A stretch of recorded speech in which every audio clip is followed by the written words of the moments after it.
मिथुन राशि वाले बंधु, आप सभी का बहुत बहुत स्वागत है, हृदय से अभिनंदन है। मिथुन राशि भिंड यूट्यूब चैनल में। तो मिथुन राशि वालों, जरा ध्यान से सुनिए। आने वाले 3 से 5 दिन जहां आपके जीवन में परिवर्तनकारी होने वाले हैं, आपके जीवन में शुभ घटनाओं को लेकर आ रहे हैं, वहीं एक तरफ आपके जीवन में बहुत बड़ी विपत्तियों को भी लाने वाले हैं। कोई एक व्यक्ति आपके पीछे पड़ने वाला है, आपके खिलाफ कुछ ऐसा करने वाला है जिसकी कीमत आपको लंबे समय तक चुकानी पड़ेगी। ये कोई चेतावनी नहीं है, यह एक सलाह है। इसे बिल्कुल साधारण तौर पर समझने का प्रयास करिए। बजाय इसके कि आप बातों को अलग नजरिए से समझें, सीधे तौर पर यह जानने का प्रयास करिए कि हम ऐसा क्यों कह रहे हैं। देखिए बंधुओं, आप बहुत ही सीधे साधे व्यक्तित्व के स्वामी हैं। आप दुनिया की टेढ़ी मेढ़ी उल्टी सीधी राजनीतियों को, कूटनीतियों को, चाल फरेबियों को नहीं समझते हैं। आप केवल सीधे तौर पर अपना जीवन जीते हैं और अपना काम करने पर विश्वास रखते हैं। लेकिन दुनिया ऐसी नहीं है जैसी ये दिखती है। बहुत सारे लोग यहाँ ऐसे हैं जो अपने जीवन में कोई रस नहीं देखते, दूसरों के जीवन में सारे रस हैं। दूसरों की खुशियों से उन्हें बहुत दुख होता है, दूसरों को नीचे गिराने में, दुखी परेशान होने में, देखने में उन्हें बड़ा आनंद प्राप्त होता है। चुगलियां करना, बुराइयां करना, पीठ के पीछे अनाप शनाप बातें करना और किसी के भी जीवन में नकारात्मकता को भर देना, उसका मोटिवेशन डाउन कर देना, लोगों का यही काम बचा है। क्योंकि यह कलयुग है। कलयुग में भी आज का समय बड़ा विकट है। नकारात्मकता तो आप देख ही रहे हैं, कैसी कैसी न्यूज, कैसी कैसी खबरें आती हैं। वातावरण का कैसा प्रभाव है कि लोग अपनी ही धुन में मस्त हैं। अच्छाई बुराई का भेद समाप्त सा होता जा रहा है, लेकिन ऐसा नहीं है। हर तरफ ये सब जरूर है, लेकिन अच्छाई भी है। आपके जैसे ही कुछ ऐसे लोग हैं जो कि समाज में अपना कंट्रीब्यूशन कर रहे हैं, अपना सहयोग भी दे रहे हैं। ये सब बातें हम आपसे इसलिए कह रहे हैं क्योंकि आज के इस कार्यक्रम में हम इसी विषय पर बात करने वाले हैं। आपको हम बताने वाले हैं 4 ऐसी भविष्यवाणियों के बारे में जो आपके ग्रह नक्षत्रों पर आधारित हैं और आपके जीवन में बड़ी परेशानियों की कारक होने वाली है। यदि इन 4 में से एक भी आपके जीवन में घटित हो जाती है, एक भी घटना, तो आप बड़ी मुसीबत में फंस जाएंगे। बिना मतलब में ही किसी और के किए हुए कर्म का फल या कष्ट आपको भोगना पड़ेगा। तो बेहतरी यही है कि आप इस कार्यक्रम को अंत तक देखिए। हमने आपकी राशि का अध्ययन लंबे समय तक किया है। आपके मूल स्वभाव, आपके चरित्र, आपके व्यक्तित्व, आपके जीवन की आज की समय की परेशानियों को हम अच्छी तरह से जानते हैं। इसीलिए हम आपको आपके परिवार का सदस्य बनकर, आपका गुरु बनकर, आपका सहायक बनकर सहायता कर रहे हैं, आपको सलाह दे रहे हैं। पूरे चित्त के साथ, धैर्य के साथ इस कार्यक्रम को देखिए, क्योंकि इस कार्यक्रम में हम आपको बताएंगे कि कौन सी है वो शुभ घड़ियां जो आपके जीवन में आने वाली हैं, जिनका आपको लाभ मिलने वाला है। लेकिन कौन सी है वो घटनाएं और कौन सा है वह एक व्यक्ति जो आपकी खुशियों को नजर लगाने वाला है, आपके जीवन में आ रही शुभ घटनाओं को आधे रास्ते से ही वापस लौटाने वाला है। इसी के साथ साथ हम आपको बताएंगे 2 ऐसे बड़े उपाय जो आपको इस समय और काल पर करने चाहिए। ज्योतिषीय मांग है यह। अगर आप इन उपायों को कर लेते हैं तो जिन ग्रहों से पीड़ाएं आ रही हैं, वे ग्रह तुरंत अनुकूल हो जाएंगे। साथ ही साथ दैवीय कृपा और आशीर्वाद, महामाई का आशीर्वाद तो आपको मिल ही जाएगा। महामाई की कृपा और आशीर्वाद आप तक पहुंचाने के लिए एक विशेष क्रिया हम आपको इस कार्यक्रम में बताएंगे। इस क्रिया को आपको करना बेहद जरूरी है, क्योंकि आप कार्यक्रम यदि देख रहे हैं, ज्योतिषी कार्यक्रम देख रहे हैं, धर्म कर्म में विश्वास रखते हैं, तो आपको कुछ ऐसी चीजें आनी चाहिए जिससे कि देवी देवताओं की कृपा प्राप्त होती है सीधे तौर पर। पूजा पाठ तो सभी करते हैं, लेकिन सब पर देवताओं की कृपा एकदम से नहीं बरसती है। तो कुछ लोगों पर ही बरसती है। तो क्यों बरसती है, इसका भी हम आपको कारण बताएंगे और तरीका बताएंगे कि कैसे आप देवताओं की कृपा प्राप्त कर पाएंगे। कार्यक्रम बेहद ही महत्वपूर्ण है। हर एक विषय आपके जीवन का इस कार्यक्रम में हम बताने की कोशिश करेंगे। सारी भविष्यवाणियां बताएंगे, परिवार, व्यापार, रिश्ते नाते, स्वास्थ्य, सेहत और भविष्य की घटने वाली शुभ घटनाएं। बेहद महत्वपूर्ण कार्यक्रम है, बस अंत तक जरूर देखना, तो हमारी मेहनत सफल होगी और महामाई की दिव्य अनुभूतियां भी आप तक हम पहुंचाने का प्रयास करेंगे। चलिए महामाई को याद करते हुए इस कार्यक्रम की शुरुआत करते हैं। कमेंट बॉक्स में पूरे भक्ति भाव के साथ लिख डालिए, जय मां भद्रकाली कृपा करो। महामाई निश्चित तौर पर आपके ऊपर कृपा कर ही चुकी हैं, तभी आप इस कार्यक्रम को यहां तक देख पाए हैं। यदि आप भाव माई के लिए और गहरा करना चाहते हैं या रखते हैं, तो कमेंट में यह भी लिखिए कि मैं भी माई के परिवार का हिस्सा हूं। यह बहुत ही गर्व की बात है और आपका छोटा सा प्रयास हो सकता है कि महामारी इतने से रीझ जाएं और आपके सारे दुख पल भर में समाप्त हो जाएं, क्योंकि माँ के लिए कुछ भी असंभव नहीं है। ठीक है। अब जिन लोगों ने पूजा में भाग लिया था वे धैर्य के साथ बैठे, माई की कृपा उन तक पहुंच रही है और उनके पास प्रसाद सामग्री माई की कृपा के साथ 3 से 5 दिनों में पहुंच जाएगी। ठीक है। अगर देर भी होती है तो धैर्य से काम लेना, आतुरता न दिखाना, अकुलाना नहीं। ठीक है। चलिए अब अपने मूल विषय को शुरू करते हैं। बात करते हैं 5 बड़ी भविष्यवाणियों की। जय माई की। बंधुओं, ज्योतिष और तंत्र विद्या के क्षेत्र में आचार्य अमित एक जाना माना नाम है। पूज्य गुरुदेव के साधनाओं और ज्योतिष विद्या के अनुभव बेहद दिव्य है। जी हाँ, पूज्य गुरुदेव ने जिसकी भी कुंडली का विश्लेषण किया और कुंडली के अनुसार उसे सटीक उपाय व महामाई माँ बगलामुखी की विशेष कृपा दी, उसके जीवन में सकारात्मक बदलाव तो आ ही है। फिर चाहे समस्या कितनी ही कठिन क्यों ना हो, समाधान तो अवश्य हुआ है। अब ऐसे में यदि आप भी अपने जीवन की किसी बड़ी समस्या से जूझ रहे हैं, जैसे कि कर्जा बढ़ता ही जा रहा है, काम धंधा और व्यापार सब रुक चुका है, रिश्ते नातों में तनाव हद से ज्यादा बढ़ गया है, पूरा जीवन ही नकारात्मकताओं से भर गया है, तो ऐसे में यही सही समय है जब आप श्रेष्ठ गुरु से मार्गदर्शन प्राप्त करें और जीवन के अंधकार को समाप्त कर दिव्य प्रकाश की ओर कदम बढ़ाएं। वीडियो में दिए गए नंबरों पर तुरंत संपर्क करिए और अपनी कुंडली का विश्लेषण व समाधान पूज्य गुरुदेव के द्वारा करवा लीजिए। देर ना करें। आपके देवी देवताओं के आशीर्वाद से ये मौका खुद चलकर आपके पास आया है, इसे गंवाना नहीं है। अभी फोन करें और गुरुदेव से मार्गदर्शन प्राप्त करें। महामाई आपका कल्याण करें। धन्यवाद। बंधुओं, समय और काल अच्छा है, शुभ है। 2 तारीख यानी कि शुक्र का गोचर हो चुका है और शुक्र का गोचर तुला राशि में आपके लिए अत्यंत फलदायी होने वाला है, क्योंकि शुक्र तुला यानी कि उसकी खुद की ही राशि है। तुला राशि उसकी खुद की राशि होने के नाते वह प्रबल हो जाएगा। साथ ही साथ अभी वह बुध के साथ में विशेष योग बनाकर आया ही है, जिसे हम चत्वारिंशत या 40 योग कहते हैं। यानी कि यहाँ पर बुध और शुक्र की शुभ घटना है। तो अब क्या घटित होगा? अपने व्यापार को बढ़ा पाओगे, आमदनी बढ़ाने के लिए ठोस कदम उठा पाओगे, विचारों की शक्ति प्रबल हो जाएगी, वाणी प्रबल हो जाएगी और मन के कन्फ्यूजन आपके दूर हो जाएंगे। इसी के साथ साथ आप ठोस निर्णय लेकर कोई जरूरी महत्वपूर्ण कार्य की आधारशिला रखेंगे। वाहन आदि खरीद सकते हैं, नई प्रॉपर्टी आदि खरीदने की विचार भूमिकाएं आप बना सकते हैं। पेंडिंग पड़े हुए आपके काम जो थे वे गति में आ जाएंगे। यानी कि पुराने जो कुछ ऐसे काम थे जिनमें आपका समय खराब हो रहा था, ऊर्जा खराब हो रही थी, वे काम अब गति में आ जाएंगे। कहने का मतलब यह है कि जीवन की रुकी हुई गाड़ी एकदम से गति में आ जाएगी। धीमी चल रही चाल जीवन की तेज हो जाएगी। जो लोग नौकरी की तलाश कर रहे थे उन्हें अच्छी नौकरी अवश्य मिलेगी अगले 3 से 5 दिनों में।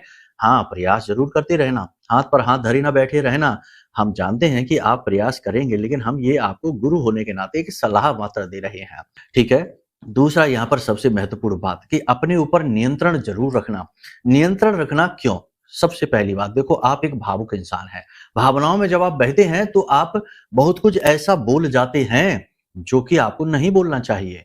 और बोलने से क्या होता है आप समझिए, अक्षर जो हम बोलते हैं अपने मुख से निकालते हैं, अक्षर यानी कि जिसका कभी क्षरण नहीं होता, जिसका प्रभाव कभी समाप्त नहीं होता। इसीलिए तो लोग कहते हैं कि शारीरिक कष्ट या मार तो लोग भूल जाते हैं, लेकिन जो शब्दों की जो मार होती है वह लोग भूल नहीं पाते हैं। यानी कि शब्दों का प्रभाव बहुत अधिक रहता है और शब्द आपकी वाणी जो है वह बुध है।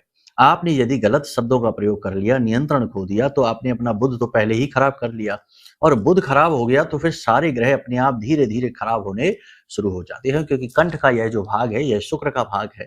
तो वाणी तो यहाँ पर भी प्रभाव डालती है, यानी यहीं से तो वाणी उत्सर्जित होती है। बुध शुक्र खराब हो गए तो अन्य ग्रह धीरे धीरे अपने आप खराब होने लगते हैं, मंगल की ऊर्जा विकृत होने लगती है।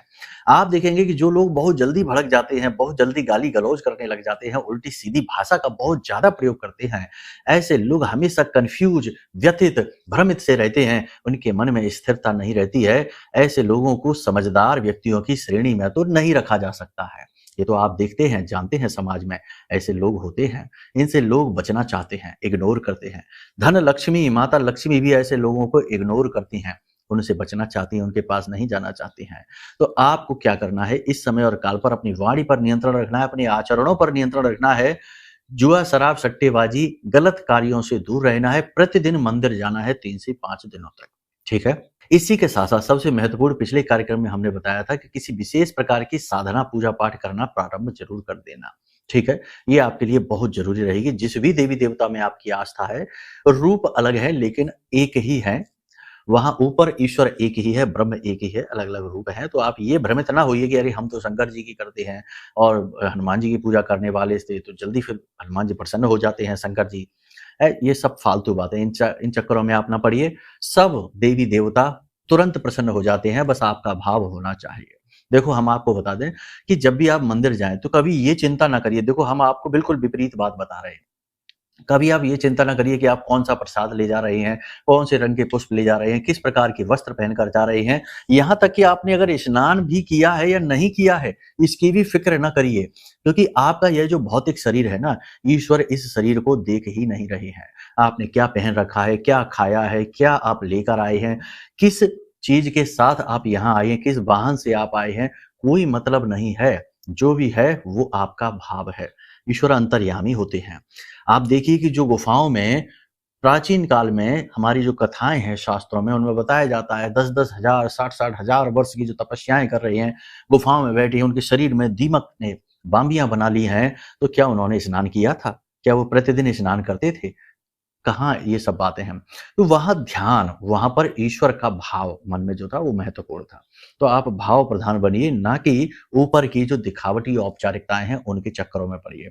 ये हम क्यों कह रहे हैं? ये हम इसलिए कहते हैं जैसे ही आप औपचारिकताओं में पड़ते हैं, आप बाहर के जंजालों में उलझ जाते हैं और मन उसी में उलझा रहता है, ईश्वर की तरफ ध्यान जाता ही नहीं। बहुत बार बहुत से लोग हमसे कहते हैं कि गुरुजी हम मंदिर गए और हमें तो भगवान के ठीक से दर्शन भी नहीं हो पाए।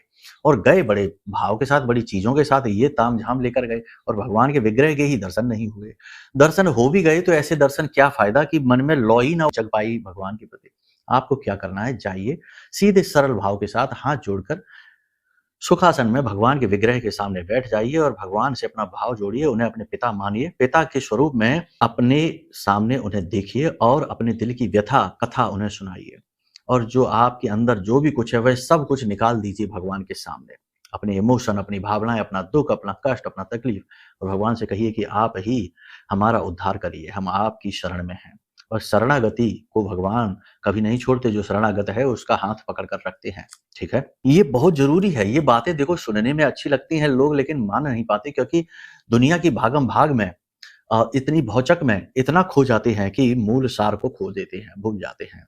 खैर कोई बात नहीं। अब देखो ध्यान से सुनो, कुछ बातें हैं जो नेगेटिव भी होने वाली हैं अगले 3 से 5 दिनों में, संभल कर रहने की आवश्यकता है। अच्छाई के साथ हमेशा बुराई होती है, सिक्के के 2 पहलू होते हैं, दिन के साथ रात होती है। दोनों बातों को सुनने वाला बुद्धिमान, एक ही बात को पकड़ कर चलने वाला मूर्ख, क्योंकि बाद में फिर वो रोता है। तो ध्यान से सुनो, धोखा हो सकता है, किसी प्रकार का धोखा हो सकता है, पैसे को लेकर हो सकता है, व्यवसाय को लेकर हो सकता है, भावनाओं को लेकर हो सकता है। जब भी ज्योतिष ये कहता है कि धोखा होगा तो सिर्फ ये नहीं कह रहा कि पैसे को लेकर फ्रॉड हो जाएगा, इमोशनल फ्रॉड भी हो सकता है। कोई आपको भावनाओं में लेकर आपका दुरुपयोग कर सकता है, आपकी मेहनत बेकार जा सकती है। थोड़ा संभल कर रहने की आवश्यकता है। किसी बिज़नेस व्यापार को शुरुआत करें, तो शुरुआत करने से पहले सोच लें, विचार कर लें, ठंडे दिमाग से चलें और पार्टनरशिप खूब अच्छी तरीके से करें, लेकिन पार्टनरशिप करने से पहले भी थोड़ा-सा पार्टनर के बारे में भी रिसर्च, खोजबीन कर लें, ठीक है ना? राहु प्रबल है, थोड़ा संभल कर चलने की ज़रूरत है। दूसरा, तंत्र मंत्र, क्योंकि चंद्रमा कमज़ोर है, कुंभ राशि में घूम रहा है, मीन में जाएगा, यहाँ शनि की राशियाँ हैं, अभी मीन में तो शनि बैठे ही है। मीन गुरु की राशि है, अब यहाँ पे ज्ञान ना देना, कुछ लोग ज्ञानी आ जाएँगे, अरे कहाँ शनि की राशि है? अरे शनि, मीन राशि में शनि बैठे तो हैं, तो वहाँ पर चंद्रमा पहुँचेगा तो शनि से मिलेगा कि नहीं? तो यहाँ पर चंद्रमा कमज़ोर हो जाएगा, तंत्र मंत्र का प्रभाव बढ़ जाएगा। लोग आपकी ओर कुछ इस दृष्टि से देखेंगे कि जैसे आपने पाप कर दिया हो, आपने कोई बहुत बड़ी गलती कर रखी हो। आपके चेहरे की मुस्कुराहट उन्हें ऐसा लगे जैसे उनके जीवन की खुशियों को आप लूट कर लेकर आए हैं। इस प्रकार के भाव लोगों के मन में उत्पन्न होंगे और इससे द्वेष उत्पन्न होता है और द्वेष से इंसान कुछ भी करने को तैयार हो जाता है। यानी कि तंत्र मंत्र। तंत्र मंत्र एक चरम सीमा है मन की कटुता को दिखाने का। तो तंत्र मंत्र से आपको सावधान रहने की आवश्यकता है। क्या कर सकती हैं आप तंत्र मंत्र के लिए? देखो, अपने बाल, अपने नाखून और अपने अंग वस्त्र, इन्हें यूं ही बाहर ना फेंको, किसी को ना दिखाओ, छुपा कर रखने की जरूरत है। सोच समझकर इधर-उधर ठिकाने से लगाओ, ठीक है ना? नाखून काट के बाहर यूं ही ना फेंको, बाल टूट गए हैं उन्हें यूं ही ना फेंको। महिलाओं को देखा जाता है अक्सर ऐसा करती। ये चीज़ों तंत्र मंत्र में प्रयोग होती हैं। किसी के द्वारा दिया गया प्रसाद, कोई कहता है हम यहाँ गए थे, वहाँ गए थे, ये लो प्रसाद खा लो। नहीं, नहीं खाना है। किसी को भी दे दो, बाहर गाय को खिला देना। सोच समझ कर रहना, किसी के घर जाकर भोजन करने की कोई आवश्यकता नहीं है। चौराहों से, सड़क से, चौराहे से सोच समझ कर गुजरना है। वहां पर किसी का उतारा हो तो थोड़ा सा दूर होकर निकलना है। और सुनसान इलाकों में, खंडरबाजी वाले इलाकों में जहां पुराने खंडर होते हैं, वहां पर सोच समझ कर जाना है। और बड़े बड़े वृक्ष जो होते हैं ना, बरगद, पीपल, एकांत में जो होते हैं, यहाँ पर अक्सर भूतबासा होता है, तो थोड़ा इन स्थानों पर भी सोच समझ कर जाना है। आपके जीवन में किसी प्रकार का तनाव बढ़ सकता है, किसी बात को लेकर एकदम से स्ट्रेस आ सकता है, कोई बात एकदम से बिगड़ सकती है, बिजनेस व्यापार को लेकर कोई बात बुरी तरीके से बिगड़ जाएगी, तो मन पर एकदम से तनाव, दबाव उत्पन्न हो सकता है। संभल कर रहने की आवश्यकता है। अपनी कोई भी कीमती चीज किसी को देना, अपनी कोई ज्वेलरी है, कोई चीज है ऐसी जो किसी को प्रयोग के लिए आप ना दें, वरना टूट फूट जाएगी, खो जाएगी, आपकी चीज चली जाएगी आपके हाथों से। आपका अपना ही कोई आपका शत्रु बन बैठेगा। देखो, शत्रु तो अपने ही होते हैं, बाहर से पराये शत्रु तो हमारे शत्रु होते ही नहीं, क्योंकि वो तो हमारा कुछ बिगाड़ ही नहीं सकते, उनके लिए तो हम पहले ही तैयार हैं। असली शत्रु तो वो होता है जो भीतर घुसकर घात करता है, यानी अपना। और पुराने समय से ही आप देखो, हर युग में यही होता चला आया है कि जो भी पराक्रमी वीर हारा है तो अपनों से ही हारा है, परायों से नहीं। ठीक है, संभल कर रहने की आवश्यकता है। कोई अपना ही कोई किसी प्रकार की क्रिया, तंत्र मंत्र, टोटका या फिर आपको गिराने फंसाने के लिए कोई चालबाजी खेल सकता है। थोड़ा सा अलर्ट रहने की आवश्यकता है। हम ये नहीं कह रहे कि अब अपने सभी से दुश्मनी मान लो, सबके पीछे लग जाओ, नहीं, सबको शक वहम से देखो, नहीं। थोड़ा सा अलर्ट रहने में जाता ही क्या है, थोड़ा सा सतर्क रहने में जाता ही क्या है। जरा सा सतर्क सावधान रहेंगे तो अपना स्वयं का ही बचाव कर लेंगे। स्वयं का बचाव करना कोई पाप तो नहीं है। एक बात और यहाँ पर हम आपको बता दें कि अगले 3 से 5 दिनों में आपके शरीर में स्थूलता बढ़ सकती है, मन में एकदम से निराशा आ सकती है, आलस आ सकता है, बुखार आ सकता है, ताप बढ़ सकता है, शरीर के किसी विशेष भाग में दर्द रह सकता है और सर्दी, जुकाम, बुखार की स्थिति हो सकती है, गले और छाती में इन्फेक्शन हो सकता है। तो थोड़ा सा आपको लापरवाही का भाव उत्पन्न हो सकता है, अपने ही काम को टालने की प्रवृत्ति मन में उत्पन्न हो सकती है। तो थोड़ा सा आपको अलर्ट रहना है, लापरवाही दिखानी नहीं है। जहां जरूरी है वहां काम करना ही करना है, चाहे कोई भी स्थिति हो जाए। जितना टाल सकते हो उतना ही टाले, वरना लापरवाही आपको महंगी पड़ेगी। ठीक है, ये सारी चीजें हमने आपको इसलिए बताई है क्योंकि ये समय बड़ा विचित्र है, दो-धारी तलवार जैसा है। एक तरफ अच्छाई है, दूसरी तरफ बुराई है। खर्चे अचानक से बढ़ सकते हैं। प्रेम संबंध अच्छे रहेंगे, इसमें कोई समस्या नहीं है। जीवन साथी से भरपूर सपोर्ट मिलेगा, लेकिन जीवन साथी की सेहत, हालांकि थोड़ा बहुत उसमें सुधार है, लेकिन फिर भी चिंता तो अभी बाकी है, चिंता चलेगी। ठीक है ना। जीवन साथी के प्रति अचानक से मन में आपके बहुत गहरे भाव उत्पन्न हो जाएंगे। जीवन साथी भी आपके लिए सपोर्ट दिखाएंगे, आपका भावनात्मक बल बढ़ाएंगे, मोटिवेशन आपको देंगे, यानी कि उत्साहवर्धन आपका करेंगे, और बहुत ही अच्छी बात है। अब ये जो बातें हम आपको बता रहे हैं, हो सकता है कि कुछ लोगों के जीवन में ये घटनाएं घट रही हों, या किसी के जीवन में ठीक इसके विपरीत स्थिति चल रही हो। जीवन साथी का प्रेम तो छोड़ो, आपस में एक दूसरे की शकल भी न देखना चाहते हो, या प्रेमियों के बीच में तो अब झगड़ा होकर और अलगाव भी हो चुका हो। तो ऐसे लोग कहेंगे कि ये क्या, ये तो एकदम उल्टा बता दिया गुरुजी ने। तो देखो, ये जो हम आपको बता रहे हैं, ये आपकी राशि का आकलन हो रहा है, ग्रह गोचरों का आकलन हो रहा है, लेकिन आपकी जन्म पत्री में इन ग्रहों की स्थितियां ठीक इसके उलट हो सकती हैं। जैसे शुक्र की बात करें, बुध की बात करें, या फिर गुरु की बात करें, ठीक इसके उलट स्थितियां हो सकती हैं। मंगल की स्थिति उलट हो सकती है। अभी मंगल अच्छे हैं, अपनी स्वराशि में वृश्चिक में है, और शुक्र अच्छे हैं, तुला राशि अपनी स्वराशि में बैठे हैं, तो ये स्थिति अच्छी है, लेकिन कुंडली में स्थिति खराब हो सकती है। इसकी वजह से इन ग्रहों की पीड़ा आपकी बढ़ती चली जाएगी, महादशा अंतरदशा पर आधारित रहेगी। अब इसके लिए आपको क्या करना है, देखो, एक बुद्धिमानी वाला फैसला लेना है, अपनी कुंडली का आकलन करा लेना है। सब कुछ तो करते ही हो, खर्चे तो रुकते ही नहीं है, काम कोई बंद होता नहीं है, जीवन तो चलेगा ही। तो क्यों ना ऐसा कर लें कि कुछ ऐसा उपाय करें जिससे जीवन में कहीं ना कहीं सरलता आ जाए। कुंडली आकलन एक ऐसा ही कार्य है, क्रिया है। कुंडली आकलन कराने से 2-3 बातें क्लियर हो जाती हैं कि जीवन में कष्ट क्यों है। अभी हम आपको बताएं, कल ही हम एक व्यक्ति की कुंडली देख रहे थे, तो उनकी कुंडली में शनि और केतु का योग था, सप्तम में, पिशाच योग कहते हैं। हमने उनसे कहा कि आपकी कुंडली में जो योग है, ये कहता है कि आपको अपने पुरखे पूर्वजों के कर्मों का, यानी दूसरों के कर्मों का फल भोगना पड़ेगा, कष्ट। ठीक है, जब हमने ये बात उन्हें बताई तो बड़े भावुक हो गए, बोले गुरुजी आपने तो शुरुआत में ही ऐसी बात कही थी कि हमारे जीवन का असली कष्ट ही यही है। उनके पिताजी के साथ किसी ने कुछ फ्रॉड कर दिया था, तो उनको कर्जा लेना पड़ा, उनके पिताजी को भी कर्जा लेना पड़ा और उनको भी कर्जा लेना पड़ा, और आज पूरा घर गिरवी रखा हुआ है और पूरा घर कर्ज चुकाने में लगा हुआ है। स्थिति बहुत खराब है, बहुत स्ट्रेस है, तनाव है और उनका दाम्पत्य जीवन भी धीरे धीरे बिगड़ सा रहा है। तो कहने का मतलब यह है कि उनकी कुंडली देखते ही हमको पता लग गया कि उनके जीवन में कष्ट का कारण क्या है। अब हमने उनको उपाय दे दिए तो कुछ दिनों में ही इसका प्रभाव दिखेगा और अपने आप चीजें नॉर्मल होनी शुरू हो जाएंगी। तो यही होता है कुंडली आकलन कराने से, पता लग जाता है कि दोष क्या है, कष्ट का कारण क्या है और सटीक उपाय हम आपको दे ही देंगे, माई की कृपा आपको हम दे ही देंगे। तो उससे आपके जीवन में सरलता आ जाएगी, ठीक है ना। किसी की उल जलूल बातों में ना आइए, ये हमारी जड़ें हैं, हमारा आधार है। ज्योतिष है, ये हमारा आधार है, जीवित विज्ञान है। आप माने या ना माने, कोई माने या ना माने, लेकिन हम तो अपना अनुभव आपको बता रहे हैं, हम तो मानेंगे क्योंकि हमने इसकी शक्ति को देखा है, जांचा परखा है। हजारों लोगों के चेहरों पर मुस्कुराहट हम अपनी इस विद्या के बल पर लेकर आए हैं। आप भी चाहें तो ले सकते हैं। इसी के साथ साथ तंत्र मंत्र नकारात्मकता या ग्रहों की निगेटिविटी इतनी अधिक बढ़ चुकी है कि अब कोई उपाय क्रिया भी काम नहीं करते हैं। तो ऐसे में इस निगेटिविटी को, इस जड़ नकारात्मकता को हटाने का मार्ग है यह महाशक्तिशाली महारक्षा कवच, जो हमारी आराध्य देवी मां बगलामुखी के सिद्ध मंत्रों से जागृत है, अभिमंत्रित है। इस महारक्षा कवच को जिसने भी लिया है उसके चेहरे पर मुस्कुराहट आई है, जीवन में 100% बदलाव आए ही आए हैं। कोई ऐसा मिला ही नहीं जिसने कहा हो कि इस कवच ने काम नहीं किया है। तो इस रक्षा कवच को आप ऑर्डर करिए, अपनी कुंडली का आकलन कराइए। कुंडली के दोष गए, इधर नेगेटिविटी भी गई और तुरंत जीवन में माई की कृपा फलित हो जाएगी और उपाय कार्य करना शुरू कर देंगे और आप देखेंगे कि बदलाव 100% आ जाएंगे, ठीक है। बाकी अब बात करते हैं उपाय की, जो अगले 3 से 5 दिनों में आपको जरूर करने ही चाहिए। सबसे पहला उपाय कि अगले 3 से 5 दिनों में आप मंदिर जाएं और वहां देखें कि कोई अंधा भिखारी यदि आपको मिल जाता है तो उस अंधे भिखारी को आप थोड़ा सा अन्न, थोड़ा सा धन और काले रंग का कोई भी वस्त्र अपने सिर से यूं लगाकर और उसे दान कर दीजिए। ये आपके लिए बहुत ही शक्तिशाली उपाय रहने वाला है, इससे आपके भाग्य खुल जाएंगे, ठीक है ना। दूसरा उपाय ये कि अपनी नजर स्वयं उतारिए, ये बहुत जरूरी है।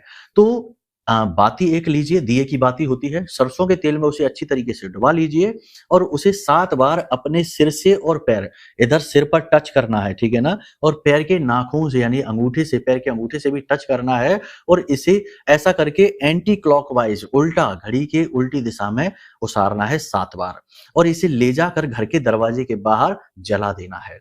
जब आप इसे जलाएंगे तो आप देखेंगे कि यह बाती जोर जोर से हिल सकती है, धीमे भी हिल सकती है और इसमें से आवाजें आएंगी, चट चट चट की आवाजें आएंगी।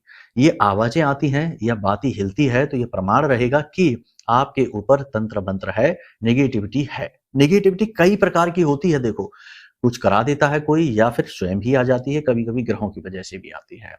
तो इन उपायों को आप कर लीजिए। बाकी महामाई की कृपा, आशीर्वाद आपके पास है ही। आपने कार्यक्रम धैर्य के साथ देखा है, हमारा आशीर्वाद भी आपको लगेगा ही 100%। हम तो यही चाहते हैं कि आप हमेशा खुश रहिए, मुस्कुराते रहिए, ठीक है। बाकी आप जो भी ज्ञान चाहते हैं, जो भी चाहते हैं, कुंडली विश्लेषण है, मच्छमणि राहु का तोड़ है वो मंगाना चाहते हैं या महारक्षा कवच मंगाना चाहते हैं, नंबर वीडियो में है, इन नंबरों पर फोन कर लीजिए, सारी जानकारी आपको प्राप्त हो जाएगी, ठीक है। चलिए प्रेम से बोलिए जय माई की, जय मां बगलामुखी। हमारे प्रिय और परम पूज्य आचार्य जी ने अपनी साधनाओं के अनुभवों पर आधारित शक्तिशाली उपाय और क्रियाओं के माध्यम से हजारों लोगों के जीवन को पूरी तरह से बदला है।